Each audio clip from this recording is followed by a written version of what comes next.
How much longer do you have to pay your federal student loans? Last year, the Biden administration implemented something called the one-time IDR payment count adjustment. That adjustment gave many direct loan borrowers additional time credit towards forgiveness, and it was reflected on their dashboard at studentaid.gov.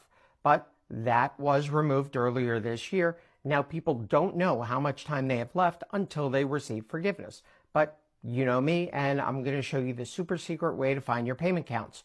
Remember, the only income-driven repayment plan that currently offers student loan forgiveness is IBR, or income-based repayment. The other IDR plans still qualify towards public service loan forgiveness, but they don't offer forgiveness on their own terms.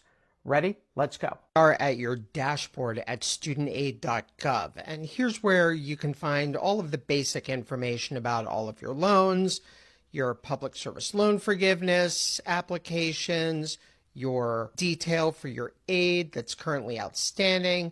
There's your current balance, principal and interest, any grants that you received, and here's your PSLF information. Now, if you're looking to figure out how much time you have left towards PSLF, well, that's easy. Here we've got 36 qualifying payments out of 120. You can do the math pretty quickly. However, we do not know how much time we have left to get our regular forgiveness under an income-driven repayment plan like IBR. So how do we find that out? Well, it used to be that information was put on your dashboard.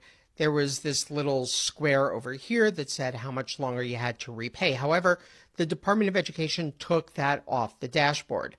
But that does not mean that we can't get it again. All you have to do is type in that URL. If we enter this, what you can see is the raw data that shows your payment counters. And if you look, you will see that here under IBR, it shows that you as a borrower are eligible. The loan is eligible. You have 185 qualifying payments out of the 300 qualifying payments necessary in order to get your loan forgiven under income-based repayment. And you've got 115 left. Now, if you look down here, you'll see IBR 2014.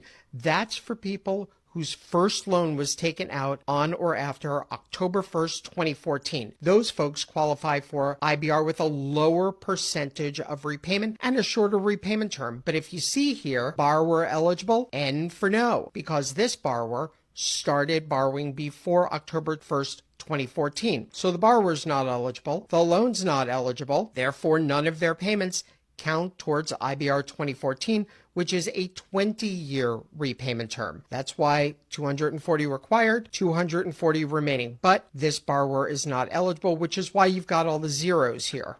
Now you know how much time you have left until you get your federal student loans forgiven.